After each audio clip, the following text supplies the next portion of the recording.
Assalamualaikum warahmatullahi wabarakatuh dan salam sejahtera buat kita sekalian. Saya akan menyampaikan materi menyangkut pengawasan tahapan pemilu dan pilkada. Badan Pengawas Pemilihan Umum memiliki peran yang sangat strategis dalam mewujudkan proses dan hasil pemilu yang berintegritas. Sebagai lembaga yang bertanggung jawab dalam melakukan pencegahan dan penindakan, Bawaslu menjadi kunci atas berlangsungnya tahapan pemilu yang setara dan adil. Definisi dan tujuan pengawas pemilu. Definisi adalah kegiatan mengamati, mengkaji, memeriksa, dan menilai proses penyelenggaraan pemilu sesuai peraturan perundang-undangan. Menjadi tanggung jawab bersama Bawaslu RI, Bawaslu Provinsi, Bawaslu Kabupaten Kota, Panwaslu Kecamatan, Panwaslu Kelurahan Desa, Panwaslu Luar Negeri, dan pengawas TPS. Adapun tujuan pengawasan pemilu adalah sebagai berikut: memastikan terselenggaranya pemilu luber dan jurdil serta dilaksanakannya peraturan perundang-undangan mengenai pemilu secara menyeluruh, mewujudkan pemilu yang demokratis dan menegakkan integritas, kredibilitas penyelenggara, transparansi penyelenggaraan, dan akuntabilitas pemilu. Mengenai tugas dan wewenang dari pengawas pemilu, saudara-saudara peserta sekolah kader pengawasan partisipatif dapat mempelajari dalam slide ini tanpa saya harus menyebutkan satu persatu. Saya ingin menjelaskan terkait elemen kunci pengawasan pemilu. Ada 5 elemen yang akan saya jelaskan pada kesempatan ini. Yang pertama adalah paradigma pengawasan pemilu. Apa yang dimaksud dengan paradigma pengawasan pemilu? Yaitu cara berpikir yang utuh, tidak parsial, memandang untayan proses sebagai sebuah kesatuan. Pemahaman atas proses dari penyelenggaraan pemilihan secara utuh menjadi prasyarat keberhasilan fungsi pengawasan. Elemen kedua adalah fokus pengawasan. Diletakkan berdasarkan potensi kerawanan yang paling berdampak pada terganggunya penyelenggaraan pemilu. Nah, dalam fokus pengawasan ini akan difokuskan kepada ketaatan penyelenggara pemilu, peserta pemilunya, tim kampanye, pemerintah, masyarakat, pemilih, dan semua pihak terhadap ketentuan peraturan perundang-undangan. Elemen ketiga adalah metode pengawasan. Tentu dalam menentukan metode pengawasan ini, Bawaslu harus mempertimbangkan organisasi dan anggaran pengawas pemilu itu sendiri. Dalam Perbawaslu nomor 21 tahun 2018, khususnya di pasal 5 ayat 2, dalam penyelenggaraan pengawasan, Bawaslu melakukan hal-hal sebagai berikut. Yang pertama adalah penyusunan standar tata laksana pengawasan. Yang kedua, pelaksanaan pengawasan tahapan. Yang ketiga, rekapitulasi dan analisis hasil pengawasan. Dan yang keempat adalah publikasi hasil pengawasan. Elemen keempat adalah pelaporan hasil pengawasan. Ada 4 poin yang disebutkan di sana. Yang pertama adalah formulir pengawasan model A. Artinya bahwa setiap kali pengawas pemilu melakukan pengawasan, maka harus menuangkan dalam formulir model A atau laporan hasil pengawasan, entah itu ada temuan ataukah tidak ada temuan. Yang kedua adalah laporan periodik. Ketiga, pelaporan berakhirnya tahapan. Keempat, laporan hasil pengawasan. Elemen kelima selanjutnya adalah partisipasi masyarakat. Di sini Bawaslu harus membuka ruang bagi partisipasi dan keterlibatan masyarakat. Lalu yang kedua, masyarakat secara sadar dan aktif terlibat dalam mengawal dan mengawasi jalannya proses pemilu itu sendiri. Adapun strategi pengawasan itu yang pertama adalah pencegahan. Ini dilakukan terhadap potensi pelanggaran pemilu dengan melakukan langkah-langkah dan upaya optimal mencegah secara dini agar pelanggaran tidak terjadi. Selanjutnya, penindakan dilakukan terhadap dugaan pelanggaran dengan melakukan tindakan penanganan terhadap temuan dan atau laporan dugaan pelanggaran pemilu. Yang terakhir adalah partisipatif, dilakukan melalui pelibatan masyarakat dalam pengawasan pemilu atau pengawasan partisipatif. Selanjutnya pelaksanaan strategi pengawasan sebagaimana dimasukkan dalam Perbawaslu 21 tahun 2018. Yang pertama, pemetaan kerawanan untuk menentukan fokus pengawasan. Yang kedua, kegiatan pencegahan. Lalu yang ketiga, pelaksanaan pengawasan. Dan yang terakhir adalah penindakan. Strategi pengawasan, yaitu pencegahan.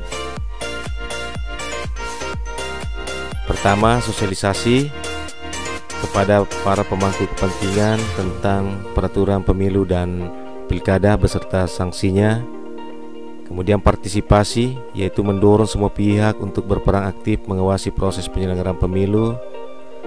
Peringatan dini, menyampaikan peringatan kepada seluruh pihak yang terlibat dalam penyelenggaraan pemilu.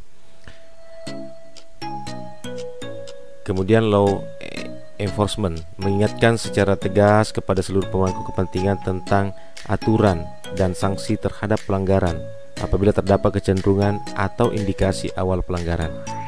Mengajukan nota keberatan secara tertulis dan terbuka apabila KPU dan jajarannya tidak menindaklanjuti teguran, peringatan, dan rekomendasi Bawaslu.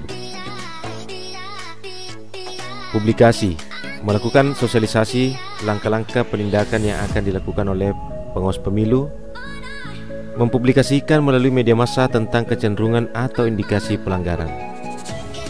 Tahapan pengawasan, ada dua garis besar. Yang pertama adalah tahapan persiapan, yang kedua adalah tahapan pelaksanaan. Khusus untuk Bawaslu dan jajarannya, dalam tahapan persiapan dimulai dari perencanaan program dan anggaran, penyusunan peraturan Bawaslu, sosialisasi peraturan dan pencegahan pelanggaran, bimbingan teknis, dan dalam tahapan pelaksanaan dimulai dari pembentukan pengawas ad hoc. Selanjutnya, pengawasan pemutahiran dan penyusunan daftar pemilih. Selanjutnya, pengawasan syarat dukungan calon perseorangan untuk pemilihan kepala daerah dan wakil kepala daerah. Pengawasan pendaftaran, penelitian, dan penetapan pasangan calon. Pengawasan kampanye. Pengawasan hari tenang. Pengawasan pemungutan dan penghitungan suara. Pengawasan rekapitulasi suara. Penyusunan laporan hasil pengawasan. Berkaitan dengan materi yang saya bawakan, saya mencoba memaparkan beberapa potensi pelanggaran yang mungkin terjadi dan perlu diawasi secara ketat. Yang pertama adalah jajaran KPU tidak melaksanakan rekomendasi pengawas pemilu tentang pemutahiran data pemilih, coklit tidak datang langsung ke warga, black campaign, pelibatan ASN kepala desa dalam kampanye, pencoretan paslon akibat dualisme pengurus parpol, pemasangan alat peraga yang sama dengan KPU. Maksudnya adalah tim atau pasangan calon membuat alat peraga yang sama dengan KPU padahal sudah dibuat dan ditetapkan oleh KPU. Selanjutnya, penggunaan fasilitas pemerintah dalam kampanye, kampanye di luar jadwal, politik uang, penyelenggara pemilihan tidak netral, intimidasi dalam pemungutan suara. Itulah sekilas gambaran potensi kerawanan atau potensi pelanggaran yang akan terjadi, yang bakal terjadi. Saya mencoba mengidentifikasi titik rawan atau fokus pengawasan dalam 3 tahapan yang paling rawan terjadi pelanggaran, yaitu di pendataan dan pemutahiran data pemilih, kampanye, dan proses pemungutan dan penghitungan suara. Fokus pengawasan pada pendataan dan pemutahiran data pemilih. Data pemilih dari pemilu ke pemilu masih saja menyisakan banyak persoalan-persoalan.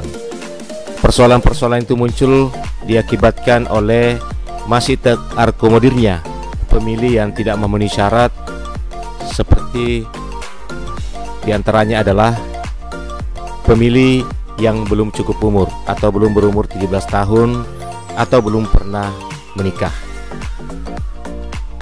pemilih yang telah dicabut hak pilihnya, munculnya pemilih ganda, kegandaan ini bisa terjadi adalah ganda dalam satu TPS, ganda antar TPS dalam wilayah desa kelurahan, atau ganda antar kecamatan, bahkan antar kabupaten. Kemudian pemilih meninggal dunia masih juga sering kita temukan dalam daftar pemilih itu. Selanjutnya, anggota TNI dan Polri yang masih terakomodir dalam daftar pemilih, atau pemilih yang bukan penduduk setempat yang terakomodir dalam DPT untuk TPS yang bersangkutan. Pemilih fiktif atau pemilih yang tidak dikenal. Dalam tahapan kampanye, potensi-potensi yang saya bisa gambarkan adalah pemasangan alat peraga dan bahan kampanye yang tidak sesuai dengan ketentuan atau lokasi yang telah ditetapkan oleh KPU. Yang kedua adalah netralitas ASN, pejabat negara, TNI Polri, dan kepala desa. Yang ketiga adalah money politik atau politik uang dan black campaign atau kampanye negatif. Yang keempat, kampanye di luar jadwal. Yang kelima, kampanye di media tidak sesuai aturan penayangan, bukan difasilitasi oleh KPU, termasuk pemberitaan hoax. Masih kerawanan pada masa kampanye.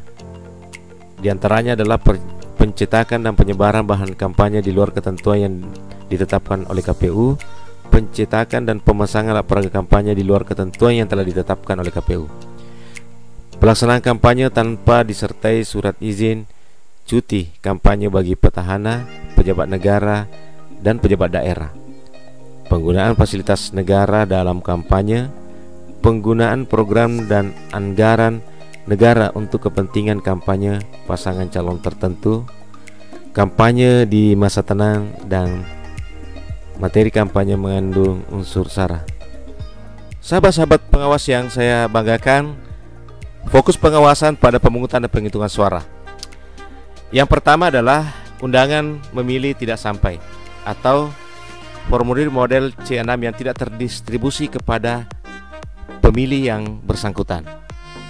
Yang kedua adalah munculnya pemilih yang tidak terdaftar tetapi kemudian ikut menggunakan hak pilihnya.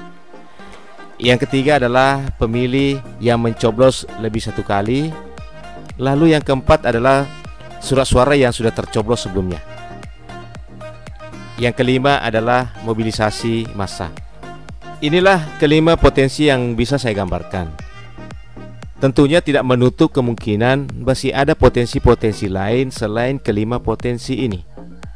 Karena memang pemungutan dan penghitungan suara inilah tahapan yang sangat krusial. Disinilah menentukan bagaimana hak pemilih tersalur dengan baik dan hak yang dipilih betul-betul dapat terjaga.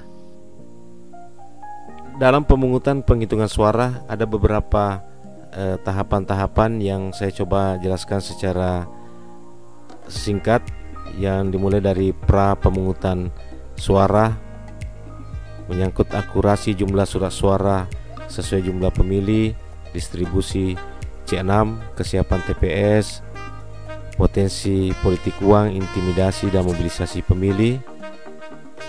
Kemudian pada tahapan pemungutan suara, pengecekan jumlah surat suara dan kelengkapannya oleh KPPS, potensi pemilih memberikan suara lebih satu kali, potensi KPPS mencoblos kelebihan atau sisa surat suara, potensi politik uang, intimidasi dan mobilisasi pemilih.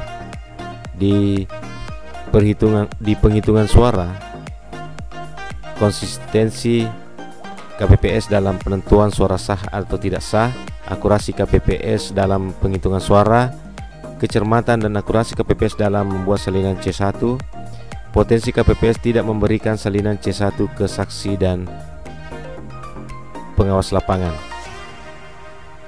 Dalam pergerakan surat suara, potensi-potensi yang bisa muncul adalah pengamanan atau penyegelan kotak suara, keamanan dalam pengiriman kotak suara. Dan pada saat rekapitulasi suara, Potensinya adalah penayangan C1 ketika direkapitulasi di PPS yang kadang tidak dimunculkan, kemudian manipulasi dalam rekapitulasi suara. Di tahapan rekapitulasi hasil penghitungan suara, saya mencoba menggambarkan 3 potensi. Yang pertama, ketidakpatuhan pada mekanisme dan prosedur, kesalahan penyimpanan formulir C plano, kemudian manipulasi suara. Itu barangkali materi yang dapat saya sampaikan pada kesempatan kali ini. Mudah-mudahan ada manfaatnya buat kita sekalian. Mari kita sama-sama menjaga dan mewujudkan pemilu yang betul-betul berkualitas, berintegritas, dan memenuhi ekspektasi seluruh masyarakat Indonesia. Sekian, billahi taufiq wal hidayah. Wassalamualaikum warahmatullahi wabarakatuh.